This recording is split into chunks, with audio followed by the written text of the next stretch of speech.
avions, ça tombait sur l'hôpital. Première bombe, ça.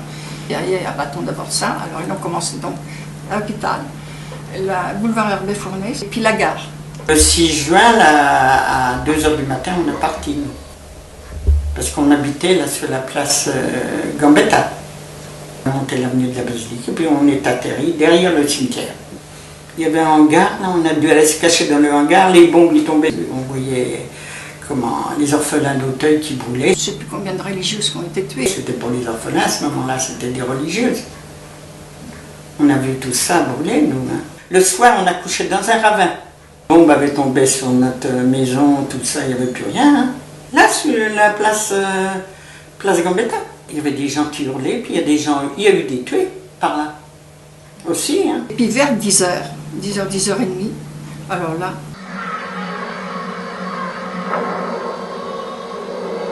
les déluges, tout ça c'était en flammes partout.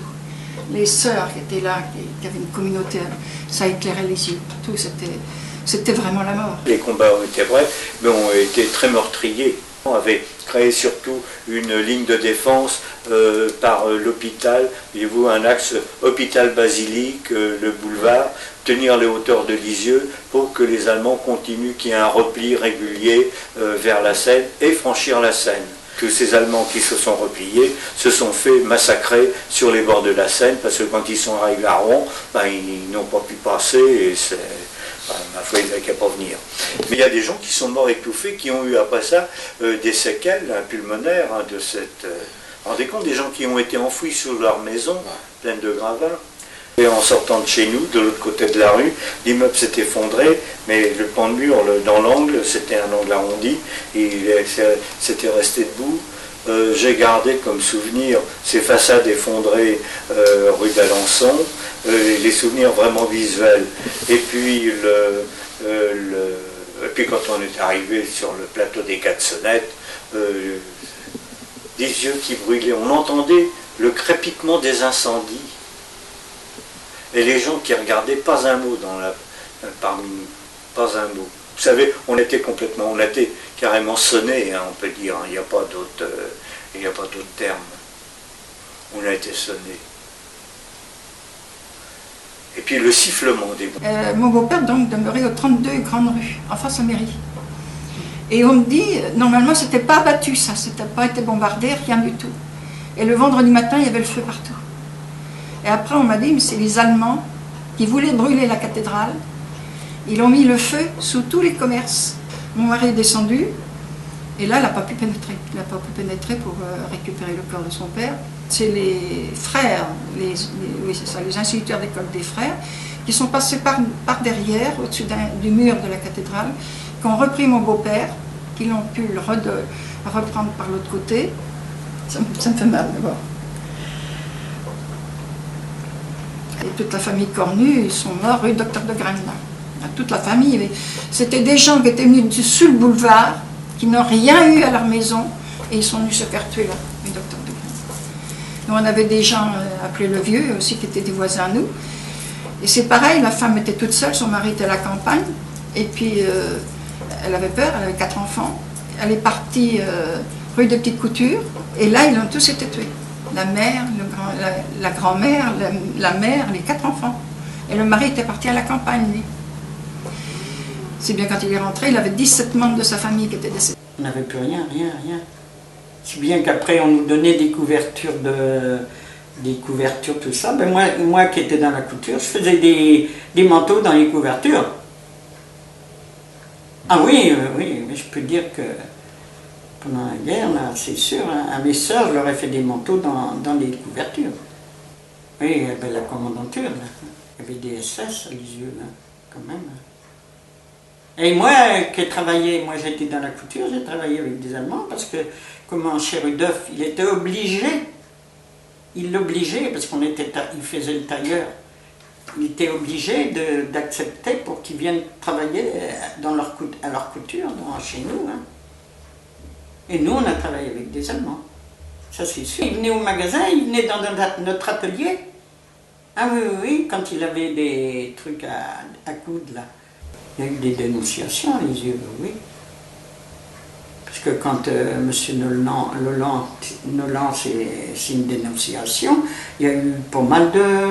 Il y a eu M. Caillot, qui était notaire là, dans la rue, en face de l'école des frères, là, par là. La commandature, elle était boulevard Sainte-Anne.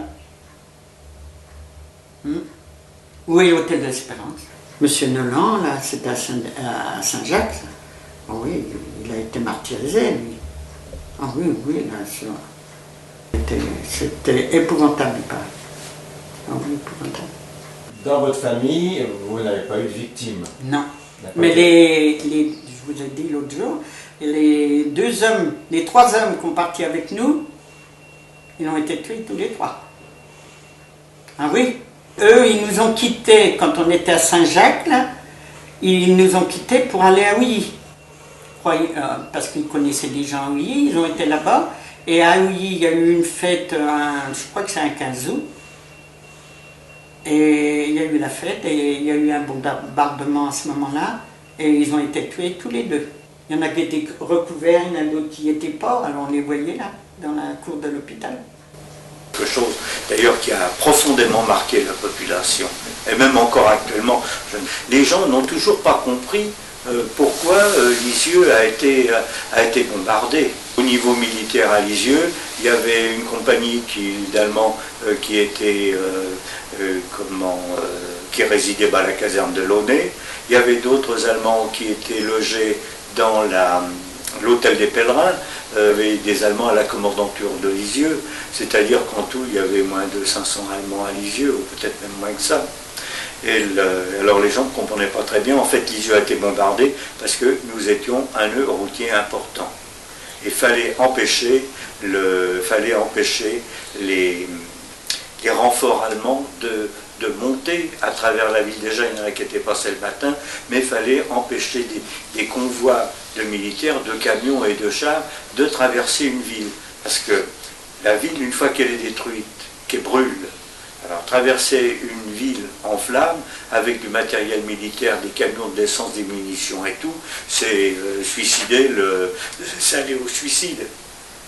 D'une part, puis deuxièmement, faire passer des véhicules qui, même une fois que la ville a brûlé, la ville a brûlé quand même pendant 8 jours, passer à travers les décombres, eh bien c'était pareil, c'était infranchissable. Il fallait attendre, il fallait pouvoir déblayer la ville pour passer. On peut passer par ailleurs, mais il fallait absolument bloquer les accès routiers à la mer, de façon à ce que des renforts ne viennent pas rejeter les troupes alliées. Et ça, il fallait que pendant plusieurs jours, le débarquement aurait très bien pu louper. C'est tellement vrai qu'il y avait ça devait être une division, une compagnie de Panzer, enfin, il y avait des chars qui étaient au repos en Normandie, au-delà de l'Orne. Eh bien, ils ont tenu ils ont joué leur rôle. Les Allemands ont été bloqués par les Alliés ont été bloqués par ces Allemands ils n'ont pas pu libérer Caen comme c'était prévu, parce qu'il y avait cette compagnie, il n'y a pas une division, je ne pense pas, mais par les chars allemands qui ont tenu les positions. S'ils avaient pu faire venir des renforts beaucoup plus rapidement, il aurait été à craindre, c'est ce que craignaient les Alliés, d'être rejetés à la mer, et puis là, on aurait été libérés on ne sait quand.